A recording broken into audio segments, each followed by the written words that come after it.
इस टॉपिक ने आपको कई बार कई तरीकों से परेशान किया है, लेकिन आज अगर इस वीडियो को आप लास्ट तक देखते हैं तो आप इसको परेशान करने वाले हैं। मैं आ चुका हूं आपके सामने मोस्ट डिमांडिंग वीडियो लेकर।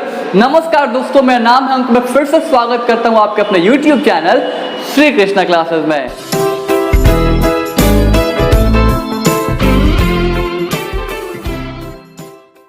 तो आज हम बात करने वाले हैं वॉइस के बारे में।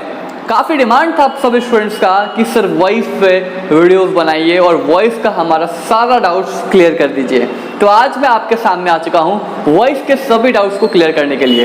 लेकिन आपको याद रखना है कि इस वीडियो को आप लास्ट तक देखें। अगर आप लास्ट तक देखते हैं तो वॉइस से सभी कॉन्सेप्ट्स आपके बिल्कुल ही क्लियर होंगे। फिर भी अगर क्लियर ना हो तो वीडियो के नीचे आप मुझसे पूछ सकते हैं। सबसे पहले समझते हैं वॉइस होता क्या है। तो वॉइस एक वर्ब का ऐसा फॉर्म है जो ये बताता है कि सेंटेंस में या तो सब्जेक्ट काम कर रहा है या फिर सेंटेंस में सब्जेक्ट के लिए काम हो रहा है, उसी को वॉइस कहते हैं। वॉइस क्या है? वर्ब्स का वो फॉर्म है जो ये बताता है कि सेंटेंस में या तो सब्जेक्ट काम कर रहा है या तो सेंटेंस में काम हो रहा है, और अगर काम हो रहा है तो इसका मतलब किसी न किसी सब्जेक्ट के लिए ही तो काम होता है। तो इसी को वॉइस बोलते हैं। बेसिकली वॉइस को दो तरीकों से डिवाइड किया गया है स्टूडेंट्स, एक है एक्टिव वॉइस, दूसरा है पैसिव वॉइस। अक्सर आपको एग्जामिनेशन में जो क्वेश्चंस आते हैं वो एक्टिव एंड पैसिव में चेंज करने के लिए आते हैं, change active into passive voice. और कई बार आप इस प्रकार के क्वेश्चंस को देख के फंस जाते हो। लेकिन जिस तरीके से, जिस कॉन्सेप्ट के साथ आपको बताने वाला हूँ, ऐसे ट्रिक देने वाला हूँ, ट्रिक 1 2 3 4 ट्रिक देने वाला हूँ इस वीडियो में। वीडियो को पूरा देखना बिल्कुल भी मत भूलिएगा। तो एक्टिव वॉइस किसे कहते हैं? एक्टिव वॉइस एक ऐसे वॉइस को कहते हैं जिस सेंटेंस में कोई सब्जेक्ट काम को करेगा उसी को एक्टिव वॉइस करेंगे। यानी कि जब सेंटेंस में काम को सब्जेक्ट के द्वारा किया जाएगा वो एक्टिव वॉइस कहलाएगा। जैसे कि आई एम टीचिंग, यानी कि ये सेंटेंस एक्टिव वॉइस का है क्योंकि यहाँ पे मैं काम को कर रहा हूँ, सब्जेक्ट यहाँ पे काम कर रहा है। दे आर लाफिंग, वे लोग हंस रहे हैं, ये भी एक्टिव वॉइस का क्वेश्चन है क्योंकि सेंटेंस में सब्जेक्ट काम को कर रहा है। आई टाउट, मुझे पढ़ाया गया, अब ये सेंटेंस में मैं काम नहीं कर रहा हूँ, मेरे पे काम हुआ है। तो यानी कि ये सेंटेंस पैसिव वॉइस का है, ये एक्टिव वॉइस का नहीं है। सबसे पहले समझते हैं इसके रूल्स क्या हैं। ये 5 तरीकों से एक्टिव और पैसिव में चेंज हो सकता है। पहला जो है वो है टेंसेस। टेंसेस को चेंज करके एक्टिव से पैसिव में चेंज करते हैं। दूसरा है मॉडल वर्ब्स को भी हम पैसिव में चेंज करते हैं। कैसे करते हैं सभी चीजें सीखने वाले हैं। लेट का उपयोग करके भी आप कर सकते हैं पैसिव में चेंज। और चौथा है इम्परेटिव और फिफ्थ है इन्फिनेटिव। इन सभी फॉर्म्स को आप पैसिव में चेंज कर सकते हैं। कैसे करेंगे सभी चीजें समझेंगे। अब समझते हैं इसके सबसे पहले इंपॉर्टेंट रूल्स के बारे में कि किसी भी एक्टिव वॉइस को पैसिव में कैसे चेंज किया जाए। तो सबसे पहले आपको तो पहचानना होगा कि वो सेंटेंस एक्टिव में है या फिर पैसिव में है। तो बहुत ही आसान तरीका है। सेंटेंस में जब सब्जेक्ट होगा, फिर हेल्पिंग वर्ब होगा, फिर मेन वर्ब होगा और ऑब्जेक्ट होगा। यानी कि सेंटेंस में जब सब्जेक्ट काम कर रहा होगा, हेल्पिंग वर्ब होगा या फिर कभी कभी नहीं भी हो सकता है। जैसे कि प्रेजेंट इंडेफिनिट का होगा या फिर पास्ट इंडेफिनिट का क्वेश्चन होगा तो उस सेंटेंसेस में आप हेल्पिंग वर्ब नहीं होगा। वॉइस चैप्टर पढ़ रहे हैं तो आपका टेंसेस चैप्टर क्लियर होना बहुत इंपॉर्टेंट है। इसीलिए मैंने पिछले क्लासेस में टेंसेस का कंप्लीट वीडियो लेक्चर बनाया था आपके लिए, जिसका लिंक आई बटन पे आपको आ भी रहा होगा। ठीक है, तो उस वीडियो को देखना मत भूलिएगा। सभी कॉन्सेप्ट आपके टेंसेस से रिलेटेड क्लियर हो जाएंगे। Subject plus helping verb plus main verb plus other object. अब इस सेंटेंस में हेल्पिंग वर्ब हो सकता है, कभी नहीं हो सकता है। और मेन वर्ब की जहां तक बात रही, इसके कोई भी फॉर्म्स हो सकते हैं एक्टिव वॉइस में। वर्ब का V1 फॉर्म हो सकता है, V2 V3 कोई भी फॉर्म हो सकता है। लेकिन कोई भी फॉर्म हो तो क्या करना है पैसिव के लिए सभी बताऊंगा। उसके बाद ऑब्जेक्ट होगा। क्लियर? कभी कभी ऑब्जेक्ट नहीं भी हो सकता है। ठीक है, तो यानी कि subject, helping verb, main verb plus object, ये है एक्टिव वॉइस का पैटर्न। तो एक्टिव वॉइस को पैसिव में चेंज करने का क्या रूल है? बहुत ही आसान सा रूल है कि जो ऑब्जेक्ट होता है वो सब्जेक्ट बन जाता है। जो ऑब्जेक्ट होता है वो पहले आ जाता है। रूल क्या होता है? सेंटेंस में सब्जेक्ट स्टार्टिंग में आता है एज फॉर सब्जेक्ट और एज फॉर स्टार्ट, यानी कि सेंटेंस के स्टार्टिंग में सब्जेक्ट आता है। लेकिन ये पैसिव में ऐसा नहीं होता है। पैसिव में ऑब्जेक्ट बन जाता है सब्जेक्ट, और उस सब्जेक्ट के अकॉर्डिंग हम हेल्पिंग वर्ब का इस्तेमाल करेंगे, सभी चीजें समझेंगे। और वर्ब का हमेशा V3 फॉर्म इस्तेमाल करें। चाहे एक्टिव वॉइस में वर्ब का V1 हो, V2 हो, V3 कुछ भी हो, आपको पैसिव में चेंज करने से याद रखना है V3 इस्तेमाल करें। उसके बाद बाय, ऑब्जेक्ट के पहले हमेशा बाय का उपयोग करेंगे। जो सब्जेक्ट है वो बन जाएगा ऑब्जेक्ट, उसके पहले आप बाय का इस्तेमाल करें। क्लियर? अब यहाँ पे क्वेश्चन मैंने आपको दिया है समझाने के लिए। यहाँ पे क्वेश्चन दिया कि एक्टिव वॉइस में क्वेश्चन है he is driving car, he is driving car. अब इस सेंटेंस में आप देख रहे हो कि ये सब्जेक्ट है और ये क्या है, हेल्पिंग वर्ब है, और ये वर्ब का V4 फॉर्म है यानी कि मेन वर्ब है, और ये ऑब्जेक्ट है। यानी कि इस पैटर्न पे ये क्वेश्चन दिया गया, subject, helping verb, main verb plus object. अब इस पैटर्न को हम पैसिव में कैसे चेंज करते हैं, बहुत ही आसान है। मैंने आपको बताया कि जो ऑब्जेक्ट है वो सब्जेक्ट बन जाएगा, तो यानी कि ये सेंटेंस में क्या था, ऑब्जेक्ट था ना, तो ये क्या बन जाएगा, सब्जेक्ट बन जाएगा। हमने ऑब्जेक्ट को पहले ले आया पैसिव में चेंज करने के लिए, तो ऑब्जेक्ट पहले आ गया। अब इसके अकॉर्डिंग क्या करेंगे, हम इज का इस्तेमाल करेंगे। अब क्योंकि कार क्या है, थर्ड पर्सन का सिंगुलर फॉर्म है, अगर होता कार्स तो क्या हम अब बोलते he is driving cars, he is driving cars. तो अगर यहाँ पे हम एस लगा देते हैं तो फिर ये ऑब्जेक्ट जो है, जो सब्जेक्ट बन जाएगा पैसिव में, ये प्लूरल हो जाएगा, तो वहां हम इज का इस्तेमाल नहीं करेंगे, ये आपको याद रखना है। हम वहां पे आर का इस्तेमाल करेंगे, क्योंकि ये सिंगुलर था तो इसके अकॉर्डिंग हमने इसका इस्तेमाल किया है। तो कार इज, अब यहाँ पे टेंसेस चेंज करना है, तो टेंसेस का रूल है, मैंने चार्ट आपको दिया है समझाने के लिए, समझ में आएगा आपको। इज, जब भी इज होता है, इज होगा या फिर एम होगा या फिर आर होगा, तो आप उसके साथ बीइंग लगाते हो। तो हमने क्या किया, कार इज बीइंग ड्राइविंग। अब ड्राइव का V3 फॉर्म क्या होता है, EN लग गया, ड्राइव इन बन गया, और उसके बाद बाय, फिर ऑब्जेक्ट। अब ऑब्जेक्ट ही क्या है, सब्जेक्ट, उसका ऑब्जेक्ट क्या होता है, हिम होता है, ठीक है। तो ये बहुत ही इजी कॉन्सेप्ट है एक्टिव से पैसिव में चेंज करने का, बेसिक सा कॉन्सेप्ट है।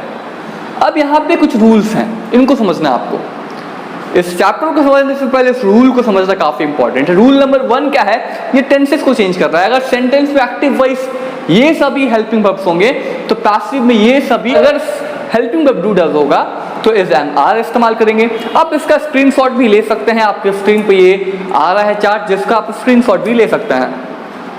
अगर एक्टिव में इज एम आर होगा तो इज एम आर के साथ बीइंग लगाना है, याद रखना आपको। ये प्रेजेंट टेंसेस की बात है, जब सेंटेंस प्रेजेंट टेंस में होगा। जब हैज और हैव होगा प्रेजेंट टेंस में ही होता है, हैज हैव बिल्कुल होता है, परफेक्ट में इस्तेमाल करते हैं। हैज हैव के साथ सिर्फ बीइंग लगाना है, ठीक है। डिड जब पास्ट में होगा, सेंटेंस जब पास्ट में होगा तो पैसिव में उसे हम कैसे चेंज करेंगे, वॉज या वर। अगर सब्जेक्ट होगा आई तो वॉज, अगर सब्जेक्ट यू होगा तो वर का इस्तेमाल करेंगे आप। अगर पास्ट में एक्टिव में होगा वॉज वर, तो पैसिव में चेंज करने के लिए वॉज वर के साथ बीइंग का इस्तेमाल करना है। अगर हैड होगा, पास्ट में इस्तेमाल करते हैं हैड का, तो उसके साथ हैड बीन पैसिव में। हैड बीन होगा तो कोई भी बदलाव नहीं करना है। फ्यूचर में आते हैं, अब विल होगा जब एक्टिव वॉइस में, तो पैसिव के लिए विल बी इस्तेमाल करते हैं। जब एक्टिव में विल बी होगा तो कोई बदलाव नहीं करते हैं। विल हैव जब होगा एक्टिव में तो विल हैव बीन इस्तेमाल करते हैं, और जब विल हैव बीन होगा एक्टिव में तो नो चेंज करता है, कोई भी बदलाव नहीं करता है। तो ये चार्ट, पहला जो चार्ट था इसको आपको समझ लेना है। अब दूसरा जो चार्ट है, इंपॉर्टेंट रूल है, वो समझिए आप।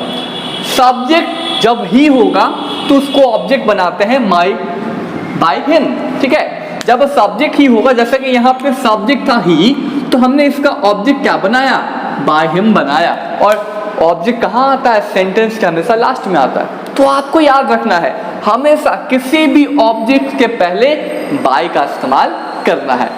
जब सब्जेक्ट सी होगा, ये सब्जेक्टिव और ऑब्जेक्टिव केस पढ़ रहे हैं आप, जिसे हम नॉमिनेटिव और ऑब्जेक्टिव भी बोल सकते हैं। इससे हमने ऑलरेडी अपने पिछले क्लासेस में सीख लिया है, सेंटेंसेस के चैप्टर में।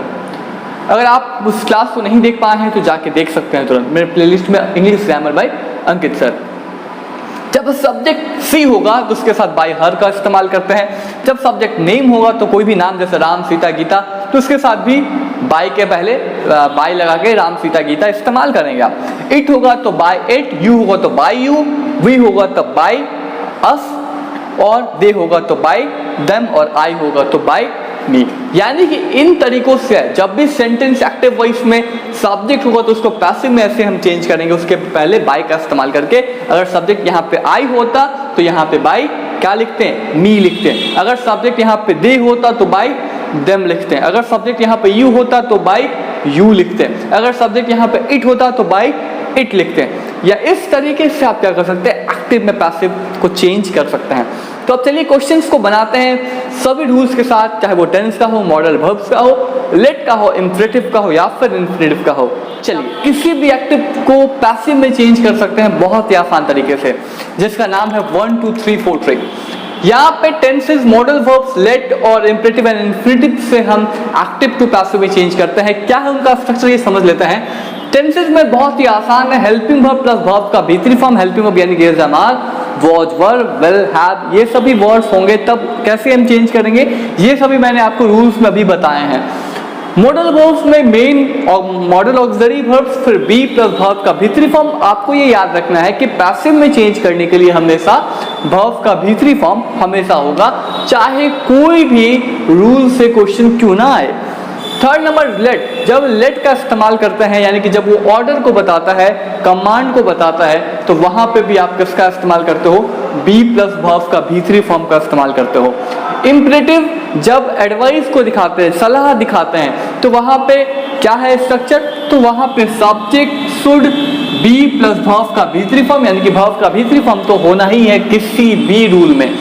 इन्फिनिटिव में क्या होगा, कोई भी helping verb am is are, was were, have has had, उसके साथ आपको टू के साथ वर्ब का इस्तेमाल करना है, टू बी प्लस वर्ब का भीतरी फॉर्म। इन रूल पे इस्तेमाल करते हैं। यहाँ पे आपको याद रखना है कि मैक्सिमम टाइम में टेंसेस पे ही क्वेश्चन पूछे जाते हैं एग्जामिनेशंस में।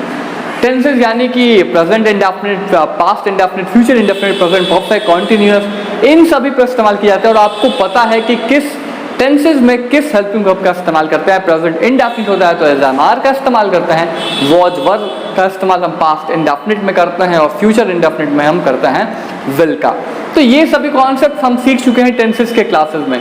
तो आपको यहाँ पे याद रखना है। वही मॉडल वर्ब में क्या करना है, कुछ नहीं करना है, बहुत ही आसान तरीका है। किसी भी मॉडल वर्ब के साथ आपको क्या करना है, सिर्फ बी लगा देना। उसके साथ क्या करना है, सिर्फ बी लगा देना है, वो बन जाएगा मॉडल ऑक्सिलरी वर्ब। चाहे वो कैन हो, कुड हो, मे हो, माइट हो, आउट हो, विल हो, कोई भी मॉडल ऑक्सिलरी वर्ब होगा। मॉडल ऑक्सिलरी वर्ब कैसे पहचानेंगे, उसके बाद ट्रांजिटिव वर्ब का इस्तेमाल किया जाएगा, तो मॉडल ऑक्सिलरीज के तरीके से काम करता है। तो उसके साथ हमेशा आपको बी का इस्तेमाल करना है, ठीक है। अब यहाँ पे हम क्वेश्चन को समझते हैं और अपने ट्रिक को भी समझेंगे, जिसका नाम है 1 2 3 4 ट्रिक।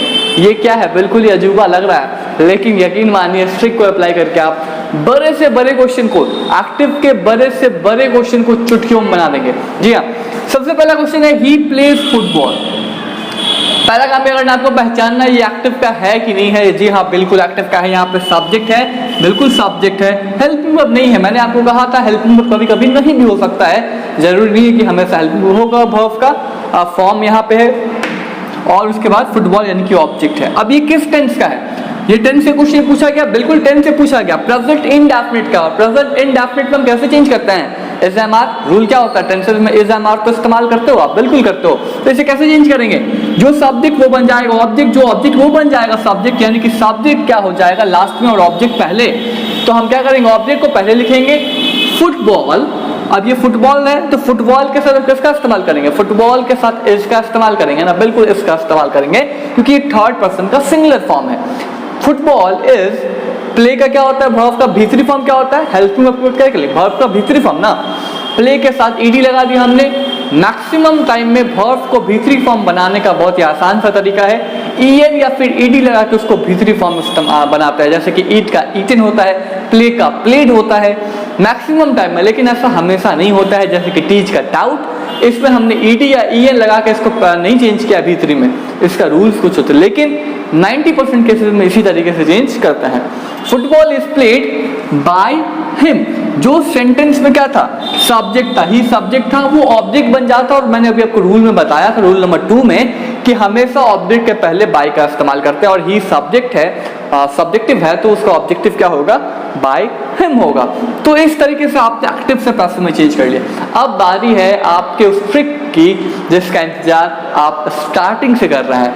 चलिए यहाँ पे समझिए, यहाँ पे क्वेश्चन क्या है, Dhoni will play cricket for India. अब ये क्वेश्चन आपको लग रहा होगा थोड़ा सा हार्ड लग रहा है, इस प्रकार के क्वेश्चंस आएंगे तो कैसे बनाएंगे, बड़े बड़े क्वेश्चंस आएंगे, एक लाइन में आएंगे, 2 लाइन में आ सकते हैं, तो वैसे क्वेश्चंस कैसे बनाते हैं, क्योंकि ये जो वॉइस चैप्टर है ये हर क्लास के लिए इंपॉर्टेंट होता है, चाहे आप किसी भी क्लास में हो, एकेडमिक में हो, कॉम्पिटिटिव लेवल के एग्जामिनेशंस दे रहे हो, या फिर कॉलेजेस में हो, कहीं भी हो आप, तो ये वॉइस चैप्टर आपको पढ़ना होता है। तो कैसे बनाएंगे बड़े से बड़े क्वेश्चन को, तो आप यहाँ पे अप्लाई करोगे 1 2 3 4 ट्रिक। ये क्या है, यहाँ पे आप देख रहे हो धोनी विल प्ले क्रिकेट, तो यहाँ पे आपको स्टार्टिंग के 4 वर्ड्स को याद रखना है। पहला है 1 2 3 एंड 4। इसी कॉन्सेप्ट पे आप कितने भी बड़े क्वेश्चन को सॉल्व कर सकते हो।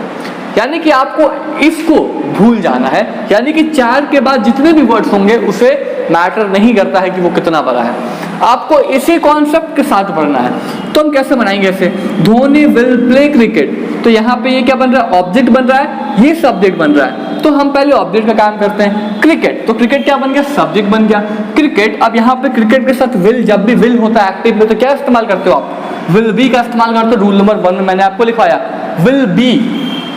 अब प्ले का भीतरी क्या होता है, विल बी प्लेड, क्या होगा, प्लेड बाय धोनी, यानी कि हमने यहां तक इस्तेमाल कर लिया। अब इसके बाद जो भी बचेगा अतिरिक्त जो भी है, फॉर इंडिया, फॉर कंट्री, तो उसके बाद वो लिख देना है। तो यानी कि आपने यहाँ पे 1 2 3 4 का ट्रिक इस्तेमाल किया है। पहला 1 2 एंड 3 एंड 4, इस ट्रिक को अप्लाई करके आपने एक्टिव से पैसिव में चेंज कर लिया है। और सिर्फ यही क्वेश्चन नहीं, कोई भी क्वेश्चन जो 4 वर्ड से अधिक का हो और आप कंफ्यूज हो रहे हो कि इतने बड़े क्वेश्चन कैसे बनाएं, तो आपको सिर्फ 4 वर्ड पे फोकस करने हैं और कितने भी बड़े क्वेश्चन हो उसको आप सॉल्व कर सकते हैं। ठीक है, चलिए बहुत ही अच्छे। They will kill the tiger. अब ये they will kill the tiger ये किस सेंटेंस से है, ये है मॉडल ऑक्सिलरी वर्ब से। तो यहाँ पे द टाइगर ये क्या है, ये सेंटेंस में सब्जेक्ट है, ये क्या बन गया, ये ऑब्जेक्ट सब्जेक्ट बन जाएगा। बिल्कुल, द टाइगर विल, जब विल होता है तो वहां पे बी का इस्तेमाल करते हैं, और क्योंकि ये मॉडल ऑक्सिलरी से है तो बी इस्तेमाल करना है। क्यों है, क्योंकि ट्रांजिटिव वर्ब उसके बाद आया है। विल के बाद क्या आया है, किल द टाइगर, किसे मारा, टाइगर को मारा। ट्रांजिटिव वर्ब का इस्तेमाल किया गया, यानी कि वर्ब के साथ जब ऑब्जेक्ट होता है तो उसे ट्रांजिटिव वर्ब कहते हैं। Clear, the tiger will be killed by them, there subject था और ऑब्जेक्ट उसका हो जाता है बाय देम। रूल नंबर 2 में आपने सीखा डू दिस वर्क। अब इस सेंटेंस में क्या हो रहा है, इस सेंटेंस में ये रूल ऑर्डर हो रहा है, यानी कि यहाँ पे इस सेंटेंस में ऑर्डर दिया जा रहा है, बोला जा रहा है डू दिस वर्क, इस काम को करो। तो ऐसे सेंटेंस को आप कैसे बनाते हैं, तो वैसे सेंटेंसेस में आपको याद रखना है कि वैसे सेंटेंसेस में लेट का इस्तेमाल स्टार्टिंग में करना होता है। ठीक है, लेट का इस्तेमाल सेंटेंस के स्टार्टिंग में किया जाता है। हम बोलते हैं let this work be done, क्योंकि इसका स्ट्रक्चर है बी प्लस वर्ब का भी फॉर्म।